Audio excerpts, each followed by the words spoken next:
The GLE has been a long-standing SUV success story for Mercedes-Benz in India. And this is from the time when it was under the ML badge.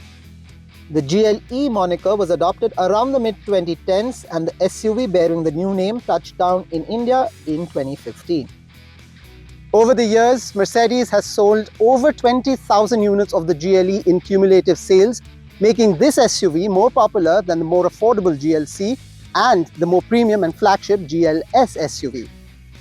Now, the updated and facelift version of the GLE has touched down on Indian shores and comes in three broad variants, the 300D and the 450D and the petrol-powered 450 4MATIC. At around the rupees 1 crore price band for this SUV, does the 2023 GLE make sense? In this episode, we're taking a closer look and trying to find the answer to just that.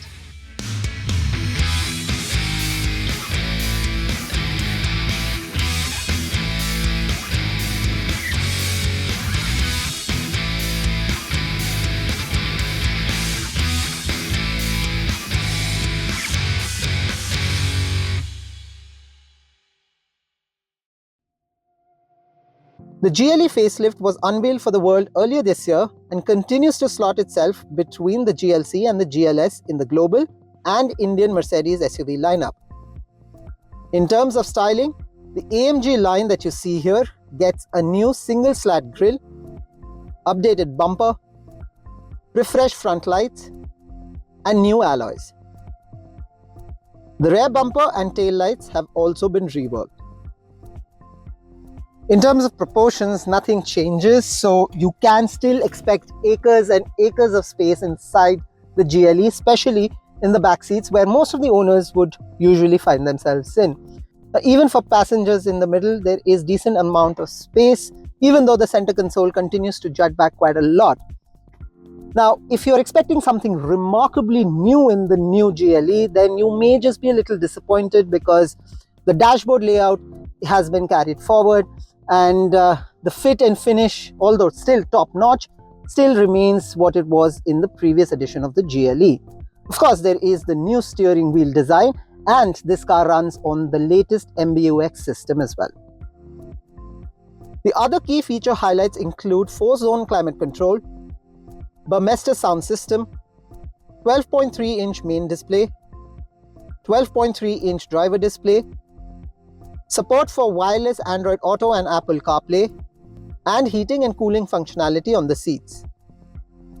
There are 9 airbags all around this vehicle and several other safety and ADAS related features as well.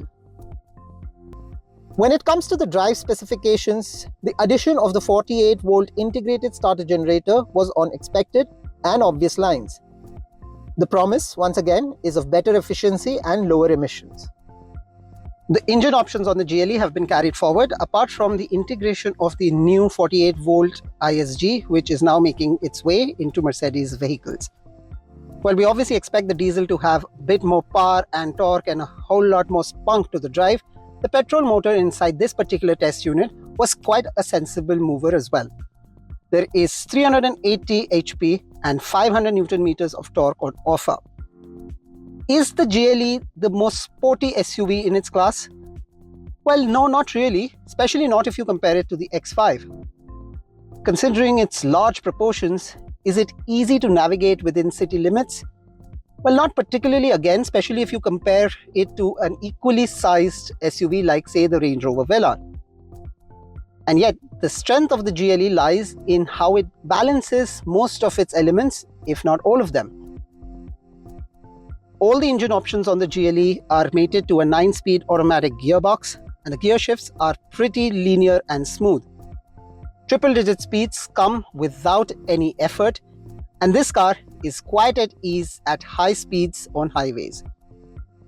Even well into the triple-digit marks, the GLE remains extremely stable, extremely planted. But you won't really be driving the GLE on highways every single time, and therefore, its true test is in city limits as well, where it shines for most parts as well. The suspension setup is tuned nicely, and therefore most speed breakers within cities should be an easy peasy affair for the GLE.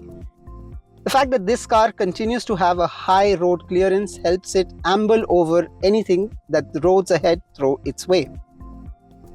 The stellar highlight of the GLE remains its superb control over NVH levels, with ambient noise and engine groan almost negligible with all the 4 windows up. The new GLE renews its battles against the likes of the Audi Q7 and the Range Rover Velar, and also against its arch nemesis, the BMW X5. Now remember, the X5 also received an update earlier this year and is a more affordable package. But if you're someone who's enamored by the TriStar logo, then the updated GLE still has a lot of magic. Do check out our in-depth written review as well for much more on the 2023 GLE. Hope you liked this episode. Thank you for watching.